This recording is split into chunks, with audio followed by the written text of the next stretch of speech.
ब्राह्मण शंख बजाएगा, हाथी बढ़ता जाएगा।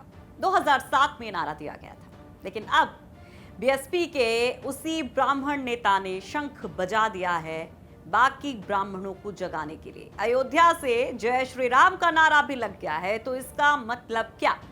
इसको समझाने की हम कोशिश करेंगे। आपके साथ मैं हूं सुषमा।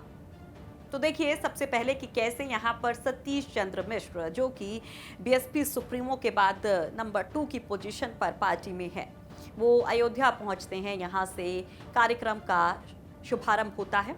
पहले इसका नाम, जैसा पहले भी यूपी तक ने बताया, कि ब्राह्मण सम्मेलन था, लेकिन बाद में उसे प्रबुद्ध जन की गोष्ठी कर दिया गया। लेकिन मूल वही था। पूरे कार्यक्रम को जब आप देखते हैं, तब सवाल जहन में आता है कि क्या हाथी ने अपनी चाल बदल दी है? क्या सॉफ्ट हिंदुत्व की राह पर बीएसपी आ गई है और ब्राह्मण सिर्फ एक जरिया है? क्योंकि पहली बार था इतिहास में कि बीएसपी के किसी मंच से, किसी बड़े कार्यक्रम से जय श्री राम के नारे लगे।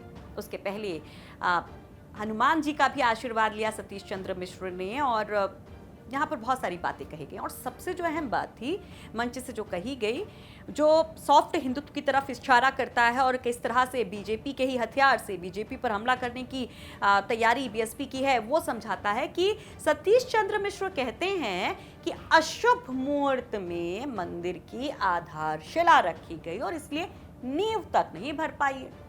और अब जब ब्राह्मण और दलित वोट एक साथ होंगे तो उनकी पूर्ण बहुमत की सरकार बनेगी, और सरकार बनते ही भव्य राम मंदिर बनेगा। सुनिए जरा। अगर उत्तर प्रदेश के सर्व समाज के लोगों ने, और खास तौर से ब्राह्मण समाज के लोगों ने, जिन्होंने सन 2007 में हमारा पूरी तरह से साथ दिया था, वो इकट्ठा हो गए। आज जिस तरह से शंखनाद करके शुरुआत हुई है, और इस शंखनाद को पूरे उत्तर प्रदेश में हम लोग ले जाएंगे, और वो जब इकट्ठा हो जाएंगे, एक साथ आ जाएंगे, तो अब की बात 2022 में भी पूर्ण बहुमत की सरकार बहुजन समाज पार्टी की बनेगी। और जब 2022 में पूर्ण बहुमत की सरकार बनेगी, तो मैं ये आप लोगों को आश्वासन देता हूं, विश्वास दिलाता हूं कि इनके पास जो हजारों लाखों करोड़ों रुपए इन्होंने जमा कर रखे हैं और जिसका इस्तेमाल ये नहीं कर रहे हैं भगवान श्री राम के मंदिर बनाने के लिए, और मंदिर नहीं बनाना चाहते हैं, इनको मजबूर हम लोग करेंगे कि एक यहां पर भव्य मंदिर जो बनने का काम, जो पहला निर्णय आया था वो भी बहुजन समाज पार्टी की जब सरकार थी तब आया था।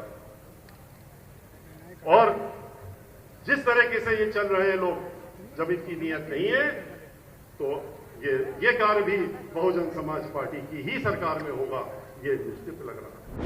तो साथ ही साथ जो एनकाउंटर वाली बात थी कि भाई ब्राह्मणों पे बड़ा अत्याचार किया जा रहा है, 400 ब्राह्मण यहाँ पर एनकाउंटर में मार दिए जाते हैं योगी सरकार में। खुशी दुबे की भी वो बात करते और कहते कि अब बदला लेगा ये ब्राह्मण। सुनिए। हत्याएं इस सरकार में हो चुकी हैं, एनकाउंटर हो गए, मार दिए गए लोग, उसका संज्ञान में लेने का काम करिए। अब डरने का वक्त नहीं रह गया, ये डर और दबाव का वक्त गया। अब समय आ गया है आपका। अब आप अगर परशुराम जी के वंशज हैं, और जो कि हैं, तो ये डर निकालिए अपने अंदर से, और ये भय निकालिए। चाहे वो मीडिया के ऊपर कुठाराघात कर रहे हो, जो कि चौथा स्तंभ है, वो हर चीज कर सकते हैं, ये मान के चलिए।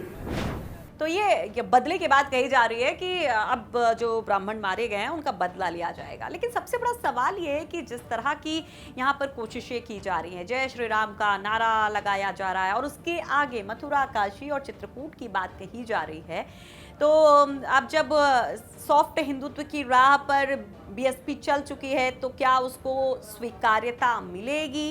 संत समाज का आशीर्वाद लेने जो जाते हैं सतीश चंद्र मिश्र, तो क्या संत समाज का वाकई में आशीर्वाद मिलेगा? ये सवाल सबसे बड़ा है।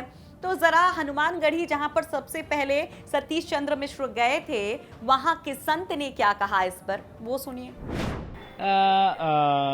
क्या कहें हम, यही सुप्रीमो बसपा हैं बहन कुमारी मायावती जी, कि जिन्होंने कहा था तिलक तराजू और तलवार, इनको मारो जूते चार।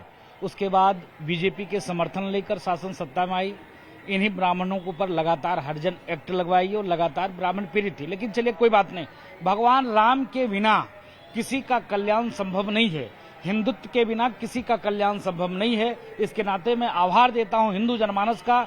हिंदू जनमानस ने एक मुश्त एक साथ दल नहीं देखा, कोई दल नहीं देखा, न जाति देखा, सिर्फ एक साथ योगी और मोदी को, योगी जी को मुख्यमंत्री बनाया और मोदी जी को प्रधानमंत्री बनाया, जिससे डर बस कोई प्यार नहीं, इनको ब्राह्मणों से कोई लगाव नहीं है, बहन जी को किसी भी प्रकार का लगाव नहीं है।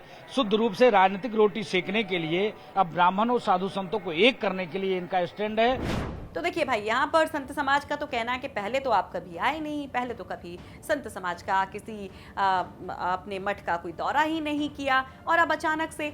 तो अब वही बात है कि क्या स्थितियां बदल गई हैं, बीएसपी उसको समझ चुकी है। क्योंकि अगर हम पिछले चुनाव की बात करें, 2017 के चुनाव की बात करें, तो उसमें फोकस जो था बीएसपी का वो मुस्लिम कैंडिडेट्स पे था, मुस्लिम वोटर्स पे था, और 100 से ज्यादा मुस्लिम कैंडिडेट्स बीएसपी ने चुनाव मैदान में उतारे थे। और आपको पता है नतीजा के कैसे, सिर्फ 19 सीटों पर बीएसपी सिमट गई थी।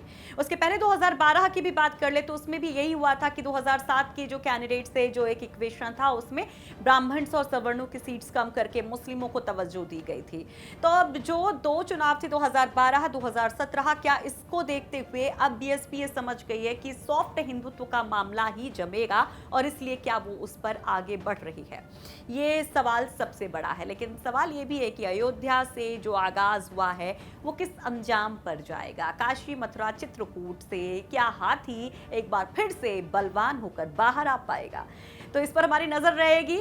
तमाम पॉलिटिकल खबरें आप तक पहुंचाते रहेंगे, क्योंकि हमने शुरू कर दिया है महा कवरेज यूपी किसका, जिसमें ना तमाम खबरें होंगी बल्कि उसके साथ विस्तार से रिपोर्ट्स भी होंगी, एनालिसिस होगी, और साथ साथ बिहाइंड द कर्टन क्या कुछ चल रहा है, क्या समीकरण बन रहे हैं, क्या बिगड़ रहे हैं, और उनके हिसाब से जवाब तलाशने की कोशिश करेंगे कि यूपी किसका। देखते रहिए यूपी तक।